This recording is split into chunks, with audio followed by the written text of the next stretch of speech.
it now. Kill him, Hodgkins.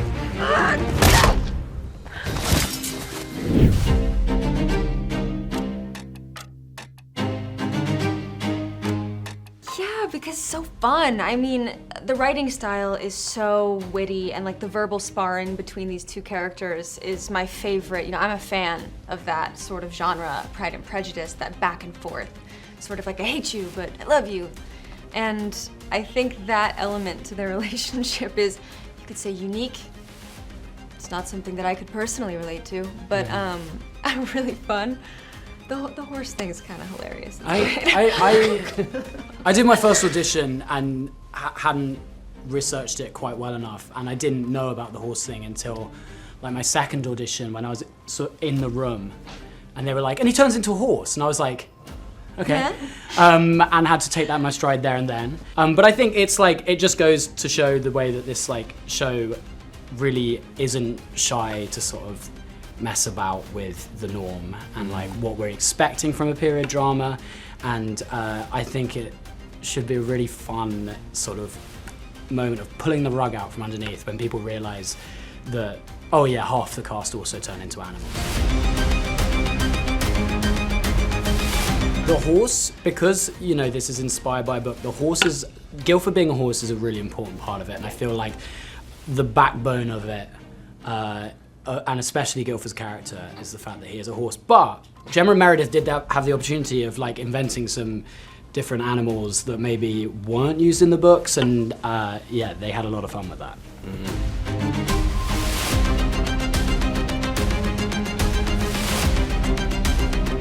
I think, you know, when I was shooting, I'm sure my answer would have been different, but I think looking back after seeing the episodes, it's when her life gets like thrown into this just chaos, and the first one that she looks for is him. And I think that surprises her because she's so desperate to get out of this relationship and, you know, not be tied down to a marriage. But then when this is spoiler territory, right? We're good. Yeah. When she's made queen, the first person that like she needs and wants in that moment is him, and they have like a conversation because they can't really fully be with each other in that moment, but there's definitely a longing there.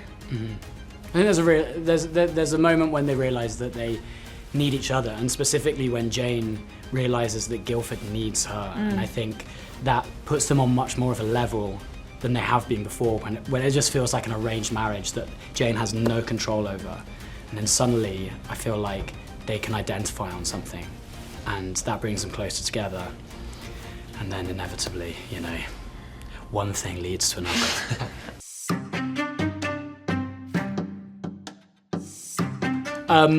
I think Jane really helps him accept who he is, and I think that is a theme of the whole show, and the whole allegory of the Ethians is, you know, instead of running away from what you are, even if it's persecuted, or even if it's looked down upon, it's like finding the beauty in who you are. And I think, you know, if somebody said to me now, you can turn into a horse whenever you want, I feel like that's a great thing. But in the world that they live in, you guys might not be the same. No, I think it would be just do it right now.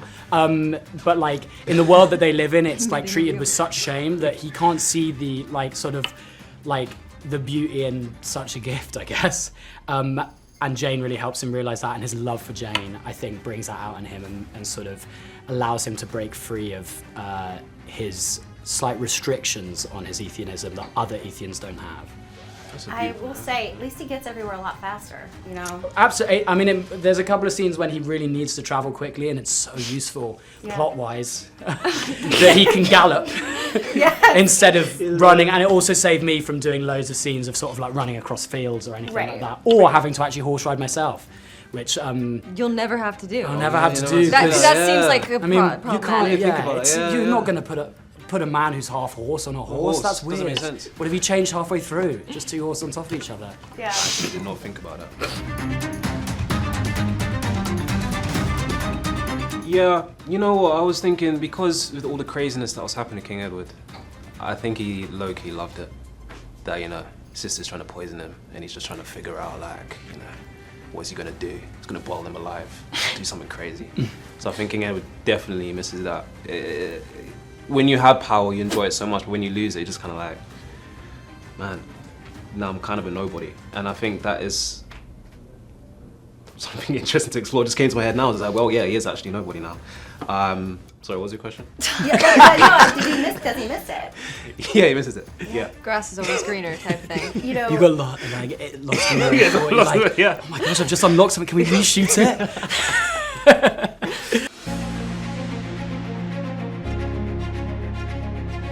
Yeah, you know, that's such an incredible moment because it's the sad tragedy of it is that that's actually where her story ended. Yeah. And from what little we do know, she handled it like the bravest woman imaginable at the age of 16. So I think just the fierceness and resilience of her, she's willing to die for him 100%. And until she shows up and sees him there, she still has that glimmer of hope that maybe her sacrifice will have freed him. So I think in that moment, all bets are off, and it's like, if I have 2 more seconds in this lifetime with you, I'm gonna tell you exactly what's in my heart. And I think that it's like so romantic. It's the perfect moment, you know? It's like they're gonna burn to death. It's like very, the stakes are high. literally. Yeah. That's good. Bank that one. Yeah. That's good. I'm gonna use that so much throughout this. I'd love one. I could play this character till the day I die, really. I don't know, you know, I hope that people really love it. I think they will. And if we went to another season, I think that Jane is on the run and it's time to like fully commit to badass Jane Grey. Yeah. Maybe even a pair of trousers. I think we might forego a corset. I mean, Which talk about messing with history. Oh man. I think it would be nice to work more with Jordan. Oh man. I think Oh, I'm so sorry. It's going to be such a sweet moment, and Yeah, that that was my fault. That's fine. I think like we have such an amazing sort of big ensemble cast, but because of all the different stories, there are people that I haven't like quite worked with yet. Jordan being one of them, and like it would be really fun to see how the characters we've got to know maybe interact with each other, have stories of their own together, and just get to know all of the characters. Yeah.